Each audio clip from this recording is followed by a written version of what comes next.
Violeta comenzó a escaparse por las noches de la fría residencia, meses después de su llegada. ¿A dónde iba? Nunca lo sabía. Cuando saltaba de su cama de puntillas, caminando muy despacio y rogando que nadie la oyera, sobre todo las furias, pues estaba segura de que sus compañeras de habitación ya sabían a dónde iba. ¿Y con quién? Salía por el patio trasero. La puerta de enfrente hacía demasiado ruido con sus bisagras viejas y oxidadas. Cuando llegaba al jardín, deslizaba con sumo cuidado la puerta de cristal, cerrándola casi por completo, salvo unos milímetros imperceptibles que dejaba para poder volver a entrar. Afuera, Helen esta, la esperaba para ayudarla a saltar el cerco, puesto que su baja estatura no le servía demasiado para esas maniobras. Lo bueno es que era una pequeña, delgaducha y liviana. ¿Qué cuenta, semillita? La chica sonrió ante aquel apodo. Se lo había puesto debido a que creía que era como una diminuta semilla de violeta. Las furias tienen un nuevo juguete, comentó ella, sombría. Las sonrisas se tambalearon mientras él ponía las manos para ayudarla a trepar. ¿Ya lo usaron contigo? Hayden no respondió. Violeta no supo lo que eso significaba. Cayó sin hacer ruido al otro lado del cerco, que daba a un callejón de mala muerte, en el que no le gustaba pasar más tiempo del necesario. Apenas Hayden aterrizó junto a ella, mucho más ágil y grácil, salieron de ahí tomándose de la mano con fuerza. Esa noche la luna no brillaba, por lo que las estrellas resaltaban incluso más que en la negrura. Las calles estaban iluminadas y el chico la guiaba apretándole los dedos cada vez que iban a cruzar la calle, como si tuviese miedo de que ella fuese a lanzarse en cualquier momento sin mirar. Eso a Violeta le agradaba. Se sentía bien que alguien se preocupara por ella, que la cuidara. Esos meses habían sido horribles. ¿Quién hubiese dicho que antes de cumplir los 11 quedaría huérfana, que sus padres serían asesinados por una mujer despreciable y que esa señora se libraría de una sentencia a cambio de pasar sus días en un hospital psiquiátrico, mientras que ella sería enviada al infierno viviente? ¿Un hogar de acogida le llaman? Sí, claro. Y este es un extracto de uno de los capítulos contenidos en el libro del cual vamos a hablar hoy en esta nueva entrega del Traficante de Cultura. Morir mintiendo, lo nuevo de Antonia Guzmán, libro editado por Penguin Random House bajo el sello de Montenegro, que muy amablemente accedió a conversar con nosotros. Antonia, muchísimas gracias por estos minutos para con los traficantes de cultura. Muchas gracias a ustedes también por invitarme y recibirme. Estoy muy emocionada de conversar con ustedes. Aquí quiero hablar de un tema súper interesante porque aquí, por lo menos en el ciclo de conversaciones que tenemos en el podcast, hay temas sumamente habituales y sumamente disímiles unos de otros. Uno es la política y otro es el amor. Y mucho del amor no lo hemos tocado porque quizás nos hemos puesto demasiado serios. Pero Morir Mintiendo es una muy bonita historia de amor con todos los bemoles, con todo lo que lleva, con todo lo trágico, con todo el destino trágico que tiene Violeta, la protagonista. Y aquí hablan de la idea. ¿Cómo nace Morir Mintiendo? Morir mintiendo, la verdad es que surgió de una conversación muy random, digamos, muy al azar cuando yo estaba en el colegio. Tenía más o menos 16, 17, 18 por ahí. Y estábamos hablando con una amiga de la traducción del título de un libro que en español debería haber sido Las chicas malas no mueren. Este era un libro de thriller como paranormal, y por algún motivo lo habían traducido como Las chicas malas no mienten. Y estábamos conversando de esto y ella me dice una frase, bueno, no sé, quizás era como morir mintiendo. Y yo dije, esto suena muy bien, me gusta, voy a escribir algún día un libro con este título. Yo ya había escrito o estaba como en proceso de escribir mi primer libro, que era una fantasía. Entonces, empecé a pensar en este proyecto. Yo en general suelo pensar los títulos antes de pensar la historia. Entonces, con eso en mente, empecé a ver qué tipo de historia podría hacerle juego a un título como tan fuerte como el que se me había ocurrido. Bueno, se nos había ocurrido. Y justo en ese momento yo estaba viendo una serie que hablaba mucho de lo que es la venganza, los traumas como de la niñez. Ya obviamente llevado más a un extremo como es los orfanatos y ser huérfano, y como que eso me inspiró mucho para lo que es este libro. Y en ese punto, hablar de la construcción de los personajes, hablar de Violeta, por ejemplo. Eh, en el camino del libro, Violeta, claro, todo lo que ha vivido, todo lo que ha visto, todo el horror que ha visto, porque para cualquier persona, por cualquier personaje, como que uno se termina alimentando de ese horror, termina como absorbiendo ese horror, pero ella se mantiene firme de que quizás, esta también es una percepción mía, eh, tiene un lado quizás más luminoso, a pesar de todo lo que ha visto, ella quiere ver ese otro lado. En el juicio, ¿cómo es crear psicológicamente a Violeta? Totalmente cierto lo que tú dices, Violeta. Yo siempre quise, quizás con este libro, mostrar que de cosas malas uno puede hacer cosas buenas. Siempre, obviamente, hay factores que influyen. En este caso, nosotros podemos ver que Violeta tuvo ayuda psicológica cuando salió de este orfanato. Eh, a ella la adoptan padres adoptivos muy, muy buenos, muy amorosos, que le consiguieron terapia, la ayudaron a sentirse amada de nuevo, a tratar de dejar atrás todas las cosas que había pasado. Entonces eso es algo que también es muy importante para ella. También tiene a la figura de su mejor amigo, al recuerdo de sus padres. Siempre se aferra a la esperanza de que si bien en los inicios de su vida, su infancia fue muy cruel y muy terrible, todavía puede hacer más con su vida y que ella es más de las cosas que le han pasado. Entonces yo quise demostrar mucho eso y obviamente es un proceso, no es algo que pasa de la noche a la mañana, es algo que vemos a través de todo el libro, el proceso de sanación de Violeta, que en algunos momentos no es lineal, no siempre es todo cuesta arriba, tiene sus momentos de cegación por el odio, donde quiere venganza, no le interesa dejar de lado los malos sentimientos y quiere vengar a sus padres, pero todo es un proceso en donde ella finalmente quizás pueda llegar a decir, logré salir. ¿Y por qué Violeta? Violeta porque sonaba bien, porque en el camino del libro se encuentran muchos personajes, todos también nombres muy gringos, ambientados como, como un gran escenario de lo que es Nueva York, pero también es Violeta, Violeta es como muy latino. ¿Por qué Violeta? Porque, bueno, en el libro sale que estas son las flores favoritas de su mamá y su mamá no se habla mucho de sus padres biológicos como tal, pero en mi mente al menos su mamá no es estadounidense. Ujú. Y, y también en el punto, ¿cómo es, ¿cómo es crear una historia como esta? ¿Cómo tienes una idea? ¿Cómo vas construyendo cada pedazo de esta historia? ¿Tienes como ocupan ciertos escritores escaletas, como notas pegadas en la pared o un cuaderno de anotaciones como para ordenar linealmente esta historia? Y un poco de todo. Yo al menos soy muy organizada.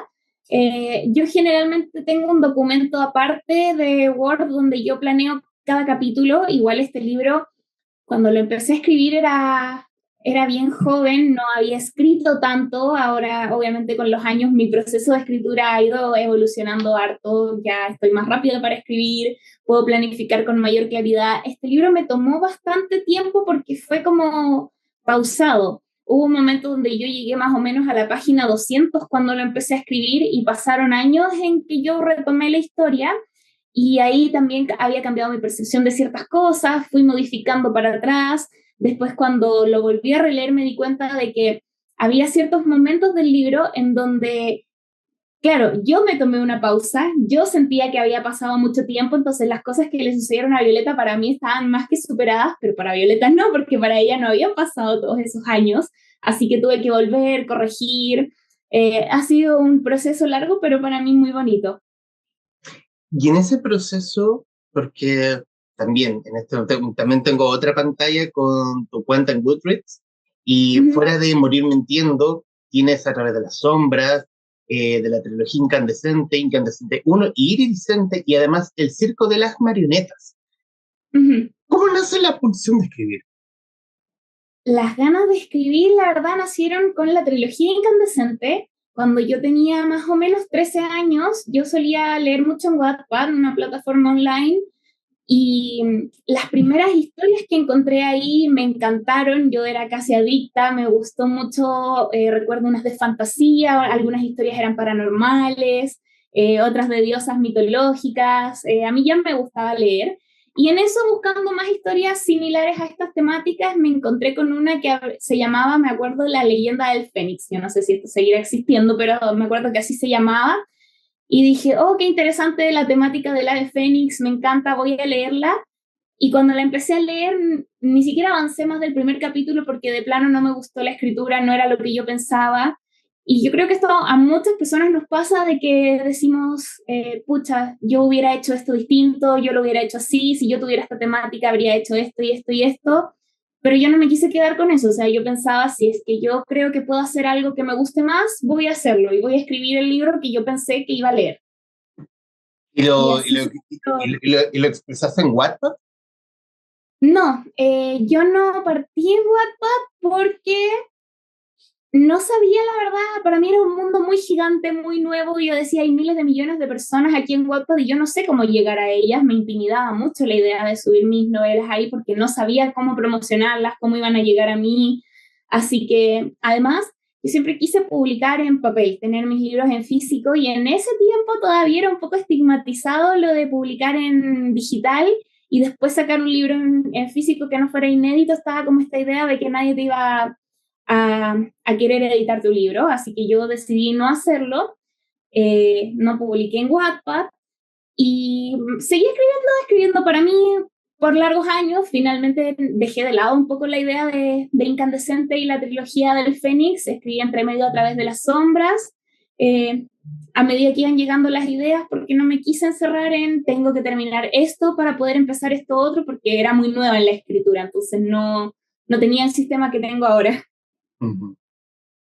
Y de ahí, como, porque también vas por la autopublicación, después publicas con Nova Editorial y de pronto saltas a Penguin Random House.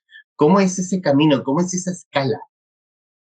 La verdad fue más rápido de lo que yo esperaba en todos mis grandes sueños. Obviamente siempre quise llegar a publicar con una gran editorial como Penguin. Yo creo que es el sueño de todos nosotros escritores emergentes. Eh, Nova Casa Editorial fue la primera casa editorial que me dio la oportunidad. Cuando yo había terminado mi primer libro, lo mandé a varias editoriales, a varios sellos donde nunca tuve respuesta. Investigué mucho dónde enviarlo, pero no me fue muy bien. Pero esta yo había visto que estaba sacando muchos libros de Wattpad, sobre todo los libros de una de las autoras de fantasía que te comentaba, que al inicio de mi viaje por Wattpad yo descubrí y me encantaba ella, sus libros para mí lo máximo, es una autora argentina. eh, y la estaban publicando a ella con precisamente esta trilogía que yo empecé a leer, y con ella me contacté, ella me asesoró un poco de cómo mandar el manuscrito y ellos me recibieron. Y la verdad es que la experiencia de publicación de mi primer libro fue súper buena, fue súper bonita. Eh, Lamentablemente, como la editorial está en España, los libros llegan acá muy caros, no tienen mucha distribución aquí en Chile, entonces por eso finalmente decidí lanzarme con la autopublicación, que también ha sido un camino muy bonito. Yo soy diseñadora gráfica, entonces yo me encargué de muchas de las cosas del libro como tal, todo el interior lo hice yo, eh, una amiga me hizo las ilustraciones y así, y luego me atreví a seguir intentando con grandes editoriales. La verdad es que por un lado tenía mucha fe y por otro lado dije, no sé si soy lo suficientemente grande o avanzada en la escritura como para que quieran contratarme, pero lo voy a intentar igual y resultó. Y así has construido comunidad, entonces. ¿Cómo, perdón? Y así has construido comunidad. Sobre todo Sí, cuando tienes totalmente. presentaciones, porque te van a ver bueno, parroquianas, tu fanaticada, tus lectoras, bueno, digo parroquianos, yo soy muy viejo, pero que te van a ver, así has construido una comunidad interesante. Sí, yo estoy muy agradecida de eso, la verdad. A mí me habían dicho antes de que saliera mi primer libro que hacerle la promoción era mucho trabajo. Y yo dije, sí, obvio, como todo, pero no pensé que fuera a hacer tanto. Llegar a los lectores es súper difícil, sobre todo que te quiten como el prejuicio que siempre se tiene quizás en cuanto a la comparación con lo internacional. de que quizás un libro chileno no va a ser tan bueno como uno internacional, al menos en la ficción juvenil, bla, bla, bla. Pero de repente me invitaron a una feria literaria y como que desde ahí todo surgió casi solo. Yo vivía en Puerto Varas, allá no se mueve mucho la literatura juvenil, al menos no hay instancias como las hay acá en Santiago, pero me invitaron, yo viajé, vine, fue una experiencia increíble, logré conectar con muchísimas lectoras nuevas que llegaron porque les gustaba quizás mi portada o que no conocían el libro pero leyeron la sinopsis atrás y decidieron confiar y llevárselo.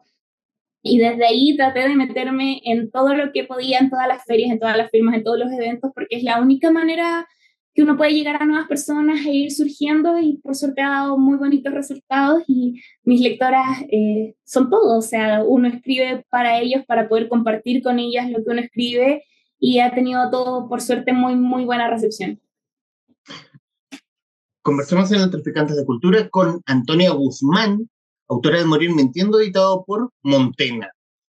Quiero picar el punto cerca de la editorial. ¿Cómo es el acercamiento? ¿Tú te acercas a ellos se acercan a ti?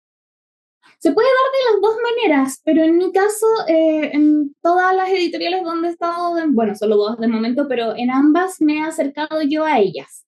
Uh-huh. Sí. Y se dio Y, todo de uh-huh. forma bastante orgánica. No, no puedo quejarme en ese sentido. Y con Random House, tú llegas con el proyecto del libro, ¿tuviste que trabajarlo con tu editora o el libro ya estaba, había que hacerlo ciertos pulidos mínimos para que hubiese, Pulidos mínimos, la para verdad. que el libro esté acá? Sí, porque yo esta historia ya la había trabajado harto. Yo esta historia sí la subí a Wattpad, de hecho quedé finalista en los premios Watty, que es como los premios más grandes que ellos tienen el año en que la subí. Entonces al subirla la edité, después decidí dividir el libro en dos, porque este era antes uno solo, y decidí separarlo para hacer como un cambio más tangible en las dos temáticas distintas que trata la historia.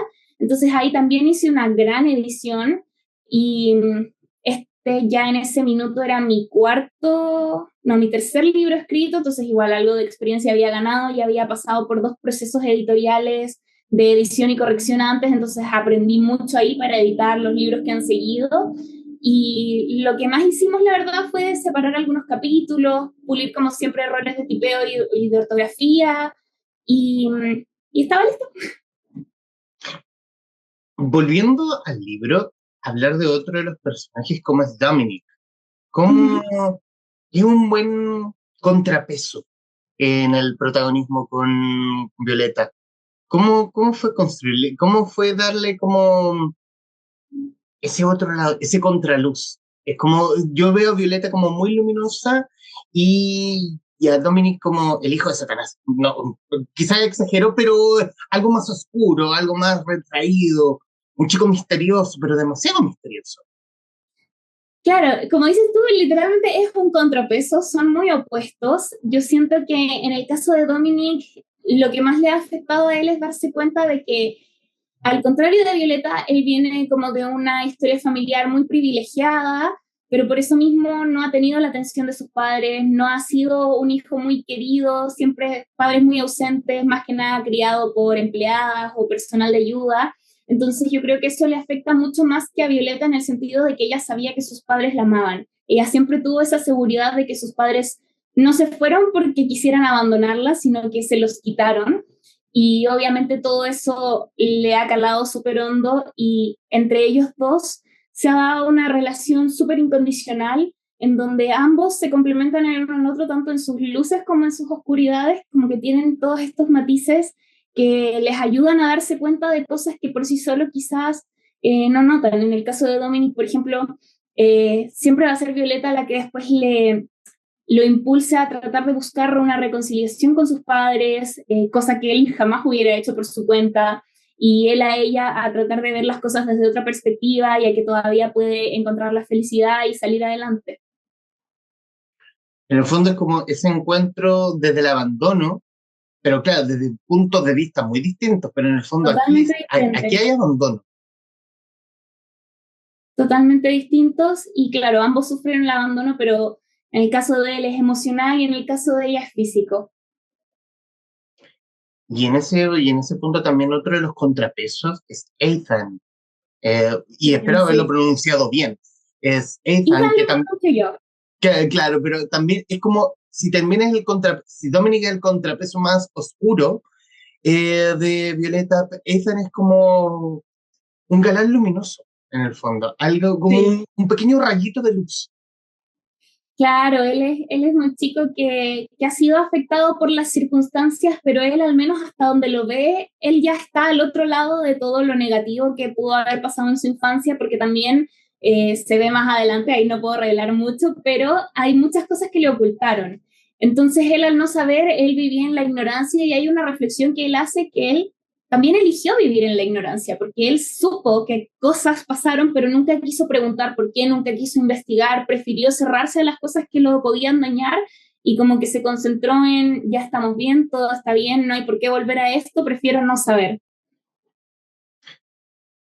Me gusta el libro porque tiene estas vueltas de tuerca, sobre todo cuando Violeta se entera de cosas. Y ese es todo el spoiler que voy a decir. Eso es todo el spoiler que podemos decir. Pero una historia interesante, es una historia, la siento rápida, es una historia de amor que tiene Todo.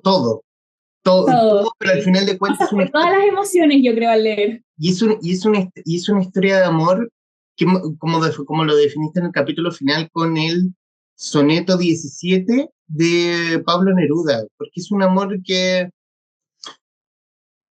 quizás no termina como termina, pero termina bien para Ujú. Violeta. Sí, definitivamente. Yo siento que a lo largo del libro uno se va dando cuenta no solo de cómo ella va evolucionando como persona, que si bien todavía no está como en la cima de su crecimiento personal, uno se da cuenta que todavía le falta, pero hay un gran cambio desde el inicio del libro a cómo la vemos al final y también en su relación con Dominique, que al inicio, claro, tú sabes que ellos han sido amigos toda la vida, pero tú ves esta relación súper tormentosa, llena de conflictos, de celos, de cosas que tú dices, oye, pero ¿qué pasó con la amistad? Pero esa amistad tú la ves más al final, cuando todos estos otros factores de venganza, de odio, de negativos sentimientos se van quitando, como que vuelven a ser ellos lo que son y vas viendo su evolución tanto por separado como juntos y eso a mí me gusta mucho. Quiero hablar del buen playlist que le hiciste en Spotify. ¿Te ¿Cómo gustó? me gustó, no es claro, no es la música que escucho, pero también yo escucho Sí, por demasiadas supuesto. cosas, un revoltijo demasiado. Em, ¿Cómo fue construirle la playlist? Difícil, muy difícil. A mí me cuesta hacer las playlists para los libros porque todo empezó porque en mi libro en Incandescente yo puse canciones en algunos capítulos y la editora en ese momento, esta otra editorial, me dice o todos o nada. Y yo dije, ya bueno, todos. Y desde ahí empecé a hacer lo de las playlists porque le encontré toda razón, o sea, para que sea como algo más uniforme, más coherente, mejor que en todos o en ninguno, pero en algunos era como un poco raro porque si yo pongo una canción me gusta que vaya con cierto capítulo, cierta escena en específico para que se sienta con toda la emoción. Y a veces cuesta encontrar la canción perfecta que denote los sentimientos que uno a veces ni siquiera sabe cómo expresar, porque de repente no es solo una canción feliz, es una canción feliz pero nostálgica, pero que también tenga ratos de euforia, con tristeza, es complicado, pero creo que quedó muy bien. Queda perfecto porque lo hace muy seriable. Porque como tú pides cualquier historia en cualquier plataforma de streaming y es como te lo musicaliza perfecto y de pronto proyecta la Totalmente. imagen en tu cabeza y de pronto tú sufres con la protagonista, a veces te rabia, sientes un poco de todo, vas de la mano con Violeta en su historia. Es que, claro, la música transmite mucho y para mí es un complemento perfecto en la lectura. Y en ese punto, ¿cómo son tus lecturas? ¿Cómo son qué lecturas tienes que van construyendo tu propia pluma? A mí me gusta mucho la fantasía. De hecho, yo romance no leo justamente porque lo encuentro aburrido. Como el género como dark romance no me gusta para nada. Yo nunca me voy a ir por ese lado. No tengo nada en contra de quienes lo disfrutan y lo leen, pero es algo que yo conmigo, con la gente tóxica, yo no puedo romantizarlo. Pero por otro lado, Me pasa que muchos libros de romance, la única trama son ellos enamorándose y a mí eso no me gusta porque siento que hay muchas más complejidades en la vida que solo enamorarse. Así que por eso también decidí tratar como todos estos temas en este libro fuera de la historia de amor. Pero yo soy alguien que ama la fantasía, la magia, sirenas, hadas, brujas, etcétera, etcétera. Y también el thriller, me gusta mucho el true crime. De hecho, mi siguiente proyecto quiero que sea un thriller de misterio policial bien oscuro. Siempre me gustan las cosas con harto drama. Yo creo que si uno llora con un libro es porque el libro está bien hecho, al menos es en la escritura te transmite lo que el autor quería transmitirte y uno logra empatizar tanto que llora. Para mí eso es maravilloso. Me gustan los libros que me sorprendan. Últimamente me ha costado encontrar libros, no sé si porque escucho muchos podcasts como de true crime policiales o qué sé yo, pero ya los thrillers como que me cuesta sorprenderme, entonces cuando encuentro uno para mí es el mejor libro de la vida. Y bueno, yo empecé leyendo fantasía. Fantasía y thriller son como mis dos géneros. Sí me gusta el romance dentro de la fantasía porque hay una trama secundaria, ya sea el romance o la fantasía, pero se complementan para mí. Pero solo romance, la verdad es que no leo. Y es interesante porque hace un rato también había como que en los inicios del podcast había conversado con muchas chicas que venían o de Wattpad o venían de hacer literatura juvenil, pero venían de hacer como que me sacaron de ese lado de que de la literatura romántica, como que, ay, son tan felices, pli, pli, pli, pli, feliz, fin, se acabó. Una cosa más plana. Aquí no, aquí te tienen pegado, porque van como que la pareja está bien, pero después tienen un salto, después llegan y gente que le pega al protagonista, y el protagonista es un infeliz, pero un infeliz que tiene una redención al final. Claro. Y la protagonista mujer que tiene, que lo abraza, que lo acoge a pesar de su redención, a pesar de sus heridas. Y ahí termina como ese plano, no termina una historia plana, pero sí una historia que es un círculo perfecto, que tiene un poco de todo. A mí me pasa que, bueno, no, como te digo, no leo romance, pero sí me gustan las películas románticas. Pero no sabes la cantidad de veces que voy al cine y salgo decepcionada y yo en mi mente pienso, ¿por qué nunca pueden hacer una película en donde no terminen juntos o donde ella conoció al amor de su vida y después a él le pasó algo, se separaron y la muestran enamorándose de nuevo, mostrándole a la gente que uno puede tener más de un amor en la vida y que ambos son igual de verdaderos, igual de válidos, no sé, ese tipo de cosas a mí me gustan mucho, siento que son más reales que la historia perfecta como tú comentas y que todo siempre es feliz. Claro, no te hablan del amor propio, que tiene que ir acompañado con alguien o con algo. Claro. O también como que a veces, muchas veces siento que a veces los libros caen como en es el chico perfecto, pero de la nada la engañó por cosas que no tenían nada que ver con él o que estaba muy ebrio, qué sé yo, y es como que ya lo vimos eso, ya vivimos esta historia, no es nada nuevo, entonces quise experimentar harto, la verdad, con Morir Mintiendo. Ujú. Y en ese punto hablar de sensaciones, ¿cómo ha sido esta aventura de morir mintiendo, de crear la historia y ya publicarla en formato físico digital ya y distribuido en librerías? No, ha sido increíble. La verdad es que, bueno, Montena es el sello con el que yo siempre quise publicar desde el primer libro que escribí, porque mis libros favoritos estaban publicados por Montena. No se pudo dar con los primeros, pero yo siempre le tuve mucha fe a Morir Mintiendo en particular, porque yo decía, creo que es un libro para todo público en el sentido de que se puede presentar como muy comercial. O sea, el libro de romance vende, después tú puedes leerlo y darte cuenta de que no es solo romance, tiene muchas otras cosas más, pero ya con eso logras como pasar la puerta hacia las ganas del lector de adentrarse en la historia. Claro, Así que suena a romance si es que no ha leído la contratapa. tal cual, tal cual, pero ahí era un balance muy delicado porque si yo le ponía una portada más oscura, me iban a pensar que era de Dark Romance con la sinopsis, entonces preferí darle este look para que tampoco se hagan una idea equivocada de lo que es el libro, porque eso Ujú. después te deja reseñas por el suelo si la gente lo compró pensando que va a encontrar Dark Romance y después no tiene. ¿Y cómo ha sido la recepción con tus lectoras? ¿Cómo han recibido Morir Mintiendo? No, excelente, excelente. Desde el look del libro, el interior que está lleno de detalles, de ilustraciones preciosas que hizo una artista chilena muy talentosa, amiga mía.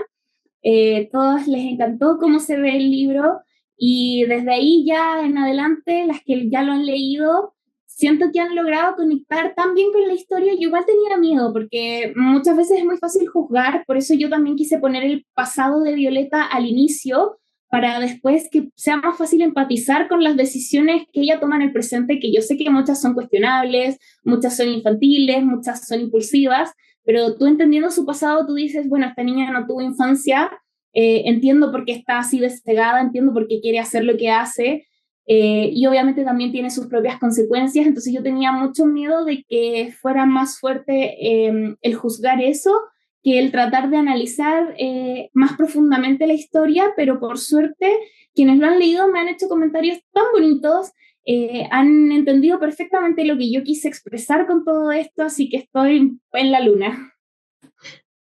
Quiero por resaltar una escena en particular, la primera, no sé qué tanto detalle puedo dar, pues si no puedo spoilear, pero la locura construida en uno de los personajes está, pero bueno, exquisito. Es como yo la veo así.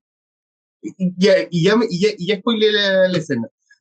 Bueno, eso sale en el prólogo, así que, o sea, en la sinopsis, así que yo creo que eso está bien decir. Sí, quería que fuera muy notorio, quería que fuera muy notorio desde los primeros párrafos que tú lees, que tú dices como, ella está bien, está todo bien en casa, está todo bien en su cabeza, ¿por qué está, qué voces está escuchando? Y luego cuando te das cuenta ya de todo lo que hizo, es el efecto shock. Antonio, en los minutos que nos quedan de esta grabación, quiero darte las gracias por tu tiempo. Y para quienes van a ver o escuchar este podcast, recomendarles Morir Mintiendo. Es absolutamente una novela fresca. Es una novela fresca en este panorama literario que estamos viviendo, porque tiene romance, porque tiene vértigo, porque tiene un poquito de todo, pero ante todo una muy bonita historia de amor. Una bonita historia de amor romántico, no, pero tiene un poquito, también tiene un poco de eso, pero una muy bonita historia de amor. Y sobre todo, cómo puede el amor quizás derrotar o no, o ir de la mano a través de la venganza, como, como lo trata la historia. Eh, Antonia, los minutos que nos quedan, la cámara es tuya y la pantalla también para que digas lo que gustas respecto del libro, de lo que quieras. Muchas gracias. Bueno, a mí me gustaría decirles que si quieren una historia que los sorprenda, que los haga sentir de todo, este es el libro para ustedes. Yo creo que no los va a dejar indiferentes en el sentido de que ya sea felicidad, risas, rabia, llanto, todo van a poder encontrar adentro. Y lo que más me gusta a mí de esta historia es que siento que es como un puzzle que se va armando de a poquito. A veces uno arma una esquina primero, el centro también un poquito, luego la parte de abajo, pero cuando ya lo termina, se ve todo completo y te das cuenta de que cada pieza tenía su lugar único. Yo siento que eso es este libro y creo que es algo también súper valioso cuando uno quiere releer esa historia que tanto le gustó, darse cuenta de que en una segunda o tercera incluso lectura se va dando cuenta de más cosas que quizás al inicio no se dio cuenta, no notó, que siguen ahí. Así que eso, espero que le puedan dar una oportunidad y muchas gracias también por conversar conmigo y por darle tanto amor a mis libros. ¿Cuándo la segunda parte? Vas a tener que preguntarle a mi editora. Entonces, La, atento a ti. Atento a ti, ajá, editora de Penguin. está lista, está escrita, solo falta que me digan, publiquémoslo. Vale, vamos a estar atentos a ello. Y Antonio con eso sí que va a Guzmán, haber emociones. quiero ya. Antonio Guzmán, autora de Morir Mintiendo, libro editado por Montena, en conversación con la guarida de los traficantes de cultura. Mi estimada Antonio, muchísimas gracias. Muchas gracias a ti también. A quienes nos están viendo y escuchando, gracias por estar ahí. Adiós.